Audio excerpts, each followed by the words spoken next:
자, 인사합니다. 예수님 이름으로 사랑하고 축복합니다.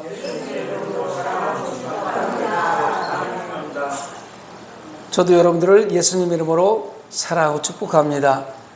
오늘도 동영상으로 예배드리는 성산가족 여러분, 여러분들을 예수님 이름으로 사랑하고 축복합니다. 한번 따라합니다. 우리가 알거니와 하나님을 사랑하는 자, 곧 그의 뜻대로 부르심을 입은 자들에게는 모든 것이 합력하여 선을 이루느니라. 로마서 8장 28절 말씀. 할렐루야. 살기는 좋아지고 경제는 많이 발전돼서 사람들이 이렇게 평화롭게 사는 것 같지만 어떻게 보면 전쟁 속에서, 서로 경쟁 속에서 남을 나보다 낮게 여기지 않고 늘 먼저 높아지려 하는 그런 시대를 살고 있습니다. 이럴 때 예수 믿는 하나님의 백성들이 로마서 8장 28절 말씀처럼 합력하여 선을 이루는 삶의 주인공이 되어야 세상이 밝아지고 살만한 세상이 되고 예수님이 기뻐하시는 삶의 주인공들이 될 줄 믿습니다. 그 삶의 주인공들이 다 되시길 바랍니다. 송경민 복음가수의 은혜란 노래 가사의 한 부분이죠. 내가 누려왔던 모든 것들이, 내가 지나왔던 모든 시간이, 내가 걸어왔던 모든 순간이 당연한 것 아니라 은혜였어. 은혜라는 찬양이죠. 이 찬양이 들으면 하나님의 은혜가 느껴지지 않습니까? 가사 한 구절 한 구절에. 하나님의 은혜 아니면 우리가 오늘 어떻게 만났으며, 하나님의 은혜가 아니면 대한민국이 어떻게 이렇게 발전됐으며, 하나님의 은혜가 아니면 어떻게 대한민국이 이렇게 복음이 널리 퍼졌을까라는 생각을 해봅니다. 저와 여러분은요, 만세전에 하나님께 택해 주셨어. 이 땅에 태어나는 그 순간에 선악과의 저주로 말미암아 죄를 갖고 태어났어요. 하나님의 형상대로 지금은 하나님의 백성들이 원래는 죄 없는 사람들이었지만 선악과를 범하로 말미암아 의도치 않게 태어나는 그 순간부터 원죄를 가지고 태어나는 거예요. 그리고 죄를 가지고 있는 그 사람들은 자범죄에서 자유로울 수가 없으니까 늘 죄 가운데 살고 있습니다. 이렇게 죄 가운데 살고 있는 사람은 죽을 수밖에 없어요.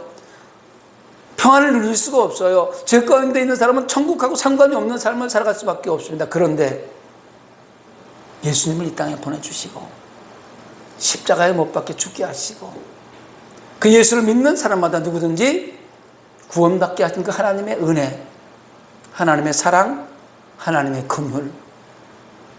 오늘은 에스겔서 16장 6절로 14절 본문에서 죄인을 향한 하나님의 긍휼에 대해서 한번 함께 은혜의 말씀을 나눠보려고 합니다. 에스겔서는 에스겔에게 이스라엘 백성을 향한 호소의 글이지요. 어쩌면 지금 이 순간에 하나님 믿는 하나님의 백성들에게 들려지는 목소리일 수도 있습니다. 이스라엘 나라가 민족이라는 이름으로 태동하기도 전에 애굽이라는 광야에 버려져서 멸망의 위기에 처해져 있습니다. 세상은 자기들 살기 바빠서 이스라엘 백성들이 멸망에 처해져 있는 그 모습, 그들에게 관심조차 없어요. 또 그들의 처지가 가련해 보여도 그들을 애굽이라는 그 들판에서 구원할 수 있는 힘도 없습니다. 세상의 그 어떤 힘도. 그런데 오늘 6절에 보니까 내가 내 곁으로 지나갈 때에 내가 피투성이가 되어 발짓하는 것을 보고 내게 이르기를 너는 피투성이라도 살아있으라. 다시 이르기를 너는 피투성이라도 살아있으라. 할렐루야. 하나님께서요, 이스라엘 백성 옆으로 지나가시다가 들판에 버려진 채 죽음의 문 앞에 울부짖으며 버둥거리는 그 모습을 보고 이스라엘의 모습을 보시고 인애하신 하나님, 헤세디의 하나님, 사랑의 하나님, 구원의 하나님, 피투성인 채로 발버둥 치면서 울부짖는 그들을 외면하지 않으시고 피투성이라도 살아있으라 말씀하시며 사랑으로 품에 안아주셨습니다. 한번 따라합니다. 피투성이라도 살아있으라. 다시 이르기를 너는 피투성이라도 살아있으라. 너는 피투성이라 살아있으라. 이 말씀은요, 히브리어로 빼다 마이크 하이라는 그런 단어를 사용하는데, 이건 명령어예요. 명령어. 살아줄래? 살아있으면 좋겠어? 부탁하는 말이 아니라 살아있으라 명령하는 거예요. 살아야 되는 거예요. 죽어가는 아이를 바라보면서 살기를 바라는 마음을 입술로 표명한 정도가 아니라 그 아이를 살리고자 여호와께서 친히 나가서 그를 입양해서 양육하였다는 의미가 담겨져 있는 말이에요. 살아있으라. 살아있을래가 아니고 살아있으라. 제발 살아다오. 제발 살아다오. 하나님의 간절한 마음이 여기 섞여 있어요. 동시에 살아있으라는 것은 생명의 주로서 죽어가는 그 영혼에게 생명을 부여하는 말씀이에요. 피투성이라도 살아있으라. 다시 이르기를 너는 피투성이라도 살아있으라. 같은 말을 두 번에 걸쳐서 강조하는 의미가 무엇일까요?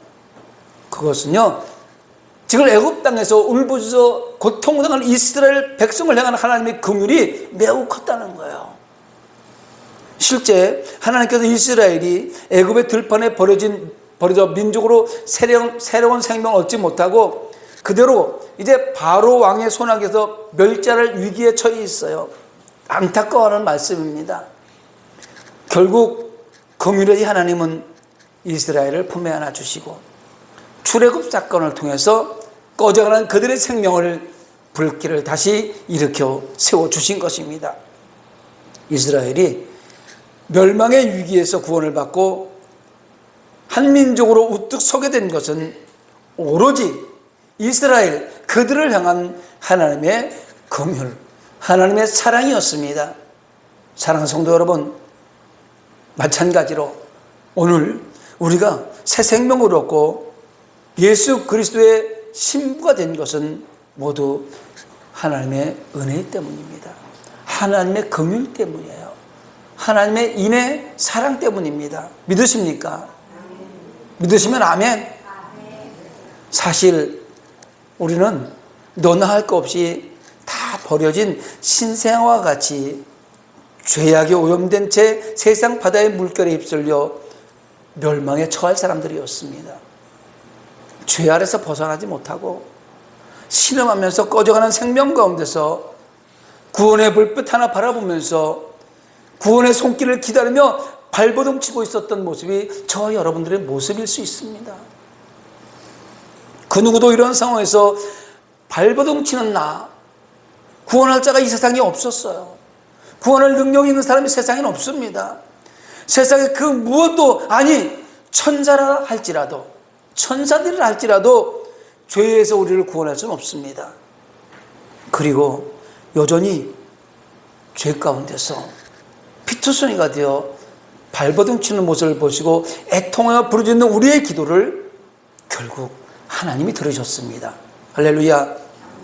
죄의 포로가 되어서, 탐심의 포로가 되어서, 조금 더의 포로가 되어서, 조금 더 높은 곳의 포로가 되어서 세상에 바발탑을 쌓아 올리면서 멸망의 길로 가고 있는 우리의 모습을 안타까워하시면서 하나님이 긍휼히 여겨주신 것입니다.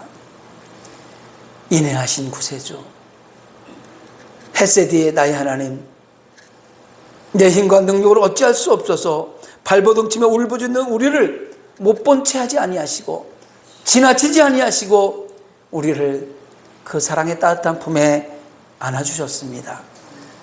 그리고 우리를 죄 가운데 살리기 위해서 독생자 예수 그리스도를 보내주시고 결국 십자가에서 대속의 제물이 되어서 우리의 죄값을 갚아주심으로 우리는 속죄함을 받았습니다. 자유함을 얻었습니다. 예수 믿는 그 순간에 우리는 구원받는 하나님의 백성들이 되는 거예요. 하나님의 자녀로 인침받는 겁니다. 성경의 십자가의 사랑을 이렇게 증거합니다. 요한일서 4장 9절에 보니까 하나님의 사랑이 우리에게 이렇게 나타난 바 되었으니 하나님이 자기의 독생자를 세상에 보내심은 그로 말미암아 우리를 살리려 하심이라. 할렐루야. 십자가의 사건은요, 사랑의 하나님께서 죽어가는 우리 영혼들, 피투성에서 발버둥치는 어린아이와 같은 저 여러분들을 살리기 위해서 독생자 예수를 보내주시고 십자가에서 죽이시게 만드신 거예요. 그리고 그 피를 믿는 사람들, 그 십자가의 사건을 믿는 사람들은 다 하나님의 자녀로 품어주신 것입니다. 벌레만도 못하고 티끌과 같은 나 같은 죄인은 그 크신 하나님의 사랑을 받을 만한 가치가 있는 존재는 아닙니다. 저 여러분 무슨 그런 가치가 있겠습니까? 죽으면 한 줌의 흙으로 돌아가는, 또 흙으로 만들어서 흙으로 돌아갈 수밖에 없는 죄악 속에 있었다면 무슨 가치가 있었겠습니까? 그럼에도 불구하고 하나님께서 독생자, 자기 아들을 희생하면서까지 십자가 구속의 사랑을 베풀어 주신 것은 죄인을 향한 하나님의 긍휼하심이 멸망의 문 앞에 있던 저와 여러분을 살려주신 것입니다. 할렐루야. 디도서 3장 5절에 보니까 우리를 구원하시되 우리가 행한 바 의로운 행위로 말미암지 아니하고 오직 그의 긍휼하심을 따라 중생의 스승과 성령의 새롭게 하심을 하셨나니. 여러분, 이 말씀이 무슨 말이에요? 저와 여러분이 잘나서 하나님께 자기 아들을 희생하면서까지 우리를 구원해 준 게 아니라는 말이에요. 뭐 잘난 게 있어요? 늘 죄밖에 없는 우리들이 뭐 잘난 게 있습니까? 죄로 말미암아서 하나님의 사랑을 받을 만한 자격이 없어요. 구원의 자격, 가치, 존재 아닙니다. 그런데 죄인을 향한 하나님의 한량없는 긍휼과 사랑으로 구원받은 거예요. 무조건적인 하나님의 사랑입니다. 조건 없는 하나님의 사랑으로 구원받은 거예요. 그러므로 예수 믿는 하나님의 백성들은 겸손해야 됩니다. 낮아져야 됩니다. 어깨에 힘주고 좀 있다고 의식되지 말고 뭘 곧게 세우고 권력 있다고 잘난 체 하거나 교만해서는 절대 안 됩니다. 교만은 패망의 선봉이요 거만한 마음은 넘어짐의 앞잡이니라. 잠언서 16장 18절에 잠언 기자는 말하고 있습니다. 나의 나된 것은 오로지 하나님의 은혜로 된 것임을 잊지 말고 우리의 삶 모두를 하나님의 영광을 위하여 살아내는 겸손의 삶을 살아냅시다. 따라합니다. 나의 나된 것은 하나님의 은혜입니다. 잊지 마시기 바랍니다. 하나님께서 가치 없는 나를 위해서 십자가의 긍휼을 베푸신 것처럼 여러분 예수 믿는 하나님의 백성이라면, 그리스도인이라면, 하나님을 아버지라 부를 수 있는 자격을 부여받으려면 이웃에게 긍휼을 베풀며 살아가야 됩니다. 좀 약한 사람들 얼마나 많이 있어요. 나보다 약한 사람들, 나보다 좀 못한 사람, 못 사는 사람들 얼마나 많이 있어요.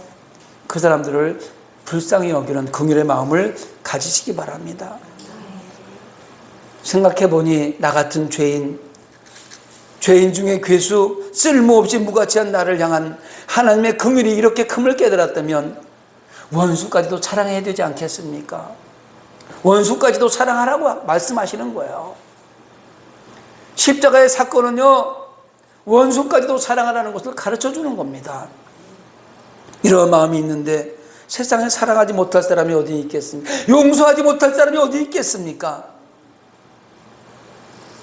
하나님의 긍휼을 입고 그리스도인이라 칭함받으며 하늘나라 최고의 법, 내 이웃을 내 몸같이 사랑하라는 계명을 실천하며 살아가는 하나님의 백성에게는 참된 번영과 부흥을 허락하십니다. 하나님께서 명령하시는 그 명령에 순종하는 사람들은요, 이 땅에서 영원히 잘되고 범사가 잘되고 강건한 축복을 누리며 살아갈 수 있게 해준다는 거예요. 그게 뭐예요? 최고의 법이 뭐예요? 내 이웃을 내 몸같이 사랑하라는 거예요. 사랑의 계명에 순종하라는 거예요. 하나님 사랑해요. 이웃을 미워한다? 그러면 하나님 사랑한다는 건 거짓말이에요. 보이는 이웃을 사랑하지 못하면서 보이지 않는 하나님을 사랑한다? 그건 거짓말입니다. 그래서 최고의 법이 뭐냐면 내 이웃을 내 몸같이 사랑하라는 거예요. 그런 사람에게 이 땅에 살면서 번영과 부흥을 약속한다는 겁니다. 왜냐하면 참된 부흥과 번영은 복의 근원이신 하나님에 속해 있기 때문에 그렇습니다. 본문 7절에 보니까 내가 너를 들의 풀같이 많게 하였더니 내가 크게 자라고 심히 아름다우며 유방이 뚜렷하고 내 머리털이 자랐으나, 이렇게 기록하고 있어요. 7절부터 14절까지는요 피투성이가 되어있던 이스라엘 백성들을 하나님의 백성으로 삼아주시고 그들을 다시 한번 높이겠다고 하시는 하나님의 말씀인 거예요.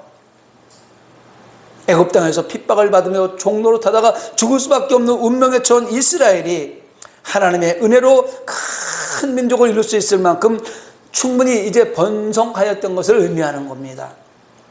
가나안 땅에서 기근을 맞아서 생사의 기로에 있었던 이스라엘 가족, 애굽의 국무총리인 요셉의 초청을 받고 애굽으로 내려간 뒤에 얼마간의 세월이 흘러서 애굽에 큰 변혁이 일어나는 거예요. 역사적인 이 사건을 우리가 알아야 하나님의 긍휼을 깨달을 수가 있는 거예요. 요셉이 총리로 있을 때 그때 왕은 이민족 출신이었어요. 이민한 사람이 출세를 해가지고 힉소스 왕조가 다스리고 있었어요. 그런데 그 왕조가 무너지고 이제 애굽의 본토 출신이 왕이 탄생한 거예요. 그러니까 성경은 이 왕조에 대해서 출애굽기 1장 8절에 뭐라고 얘기하냐면 요셉을 알지 못하는 새 왕이 일어나 애굽을 다스리더니, 이렇게 기록하고 있어요. 이 뜻은 이제는 실제로 요셉을 알지 못한다는 뜻이 아니고 그 전에 있었던 왕조, 힉소스 왕조에 봉직했던 세웠던 요셉의 그 공적을 무시했다는 말이에요. 부강한 애굽이 있기까지는 사실은 국무총리였던 요셉이 그 지혜와 그 공적이 대단했거든요. 그런데 새로운 왕조가 들었으면서 그 이전의 왕조 것들을 지워버리는 거예요.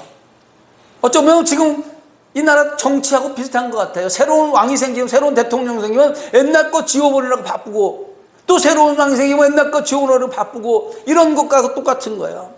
그래서 요셉이라는 인물을 지우기 위해서 그들이 이스라엘 자손들을 미워하기 시작한 거예요. 결국 종으로 만들어버립니다.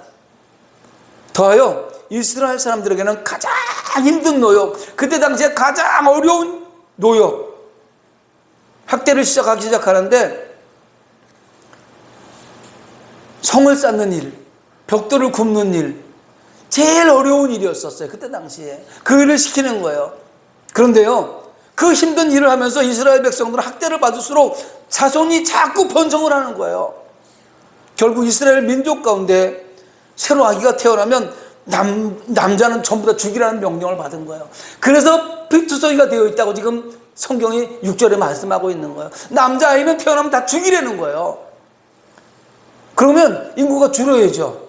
남자아이가 다 죽이면 인구가 줄어야 되는데 여전히 이스라엘 백성들은 기하급수적으로 막 늘어나는 거예요. 출애굽 당시에 이스라엘 자손의 숫자를 보니까 남자의 수가 60만 명에 달했다고 성경에 써 있어요. 이를 통해서 이스라엘 자손의 전체 수를 추정해보면 약 200만 명이에요. 200만 명이 지금 살고 있는 거예요. 고센 땅에서. 가나안 땅에 있던 야곱 식구들과 애굽에 있던 요셉의 식구들을 합쳐서 총 75명이 애굽에 정착했어요. 그리고 나서 400년이 지난 거거든요. 그 고된 학대소에서 400년 만에 8,000배 정도의 인구가 늘어난 거예요. 어마어마하죠. 열악한 환경 속에서 어떻게 놀라운 번성을 이룰 수 있을까? 결론은 하나님께서 함께 하신 겁니다. 할렐루야. 이스라엘 백성들을 창세기 15장에 아브라함과 횃불 언약을 하면서 하나님께서 약속하셨던 것을 이루시기 위해서 하나님께서 하신 거예요. 너희가 아모리 족속의 죄가 관영하지 않아서 애굽의 종이 되어서 4대 동안 종노릇 한다고 창세기 15장에 이미 언약되어 있던 것들이 이제 성취되기 시작하는 겁니다. 여러분, 오늘 성경에 보니까 그들을 들풀처럼 많게 하셨다 이렇게. 들풀. 여러분, 들풀의 생명이 얼마나 강합니까? 들풀은 오늘 다 베어버려도요, 비가 한 차례 내리고 나면요 베어내기 전보다 더 무성하게 자라요. 시골에서 농사 져본 사람은 알아요. 지금은 비닐을 씌우고 농사지만 옛날에 우리 어렸을 땐 비닐이 없었어요. 그냥 땅콩밭 땅콩 매면은요 초벌 매고 나면 두 벌 매야 되고 세 벌을 매야 이제 풀씨가 딱 떨어져. 그때 돼야 이제 풀이 없는 거예요. 매고 돌아서면 또 풀이고 매고 돌아서면 또 풀이고, 들풀이 생명력이 얼마나 큰지 몰라요. 얼마나 강한지 몰라요. 잡초 같은 인생이라고 그러잖아요. 그래서 하나님이 이스라엘 백성들의 들풀이라고 얘기하는 거예요. 무성하게 잘 자란다는 거예요. 이스라엘 자손들에게도 하나님의 은혜의 소나기가 지나고 나니까 들풀과 같이 번성하게 되었던 것입니다. 하나님은요, 번성과 부흥의 원천이십니다. 믿으십니까? 하나님이 함께 하시면 아무리 열악한 조건 속에서도 번성하고 부흥합니다. 안 된다고 모든 사람이 얘기해도 하나님이 함께 하시면 반드시 됩니다. 옆 사람과 이렇게 인사합시다. 하나님이 하시면 됩니다. 다시 한번 얘기합니다. 하나님이 하시면 반드시 됩니다. 여러분, 하나님이 간섭하시면 안 되는 게 없어요. 다 됩니다. 초대교회 당시에 얼마나 핍박이 심했습니까? 예수님이 십자가에서 죽으시고 초대교회가 오순절날 딱 세워지잖아요. 기도를 하면서 세워지잖아요. 성령 받고 세워지잖아요. 그때는요, 예수 믿는 사람 잡히면 죽는 때였었어요. 그런데 그때 얼마나 핍박이 심했습니까? 그런데도 초대교회는요, 상상을 초월할 정도로 부흥했어요. 성장했어요. 왜? 하나님이 함께 하시니까. 오순절 성령 강림 이후에 성령님께서 초대교회 함께 하시니까 예루살렘 교회에 구원받는 자들이 넘쳐났다고 성경이 기록하고 있어요. 개인적으로든 교회적으로든 영적으로든 육적으로든 부흥하기를 원하신다면, 잘 되기를 원하신다면, 건강하기를 원하신다면 하나님이 함께 하셔야 됩니다. 예수님과 동행해야 됩니다. 하나님의 백성들과 함께 하기를 원하시는 성령을 모셔드리고 인정하고 환영하고 의지하고 따라가야 됩니다. 가슴에 손을 얹고 따라합니다. 성령을 모셔드립니다. 인정합니다. 환영합니다. 의지합니다. 따라갑니다. 이렇게 살아야 돼요. 오늘 본문은요, 비유의 말씀이에요. 하나님의 은혜의 말씀이죠. 처음에 길에 버려져서 탯줄도 끊지 못한 핏덩이. 여러분, 여자분들 아기 낳아보셔서 알잖아요. 아기 낳으면 탯줄을 끊어야 사는 거예요, 사실은요. 그런데 탯줄도 끊지 못한 핏덩이, 이게 지금 6절 앞에 나오는 얘기예요. 그 피를, 아기 나면 피를 씻어줘야 살거든요. 근데 피를 씻지도 못해서 위태한 지경에 처한 갓난아기가 하나님의 놀라운 사랑에 힘입어서 온갖 보배로운 것, 영화로운 것을 치장하고 영광을 누리며 결국은 황후의 신문에 오르는 것은 극명한 대조를 이루는 거예요. 피투성이가 되어서 죽을 수밖에 없는 그 상황 속에서 하나님이 개입하시니까, 하나님이 구원해 주시니까, 하나님의 인해, 하나님의 긍휼이 임하니까 한 나라의 황후가 되었다는 거예요. 가장 높은 자리에 올려주었다는 얘기 아닙니까? 사람은 없어서는 도저히 불가능한 것. 그러나 그분은 가능하십니다. 누구? 하나님은 가능하셔요. 하나님은 전능자이십니다. 하나님은 인내하시며 긍휼이 풍성하시고 은혜로우시기 때문에 가능한 것입니다. 사랑하는 성산교회 성도 여러분, 오늘을 살아가는 우리들 시선을 땅을 향해 땅의 것만 바라보며 죄의 사슬에 묶여 죄의 종으로 살던 절망적인 저와 여러분을 예수 그리스도의 십자가 은혜로 자유케 해주셨습니다. 믿으십니까? 예수 그리스도의 십자가 은혜가 저와 여러분을 죄에서 자유하게 했단 말이에요. 이전에는 죄의 종살이하며 영원히 죽음을 향해 나가는 삶을 살다가 예수 그리스도를 믿음으로 영생을 얻고 이 세상의 그 무엇과도 비교할 수 없는 예수님의 신부로 변화된 거예요. 저 여러분 예수님의 신부입니다. 신부는 신부단장해야 돼요. 신부단장 하려면 예배 잘 드려야 되고요, 말씀 잘 들어야 되고요, 하나님 말씀에 순종해야 되고요, 낮아가지고 겸손 살아야 겸해 순종하는 것이 신부단장 하는 거예요. 신부가 연지곤지 쪽두리 안 쓰고 깨제제하고 눈곱 끼고 이런 사람이 신부예요? 아니잖아요. 신부 되는 날은 막 신부 화장 예쁘게 하고 신랑마저 준비하잖아요. 예수 신랑이 언제 올지 모르니까 저와 여러분요, 말씀으로 준비하고 성령 충만해서 예수님마저 준비한 신부단장이 되어야 될 줄 믿습니다. 인애하신 하나님, 자비로우신 하나님, 긍휼 풍성하신 하나님, 그 하나님 잊지 마시고 하나님만을 섬기며 온 마음 다해 하나님만을 사랑하며 살아가는 것이 저와 여러분의 의무입니다. 좋으신 하나님 잊지 마십시오. 그리고 그 하나님과 복된 관계를 지속적으로 지키면서 영원한 하늘나라를 누리며 하늘나라 백성이 되시기를 예수님의 이름으로 축원합니다. 이 말씀을 생각하면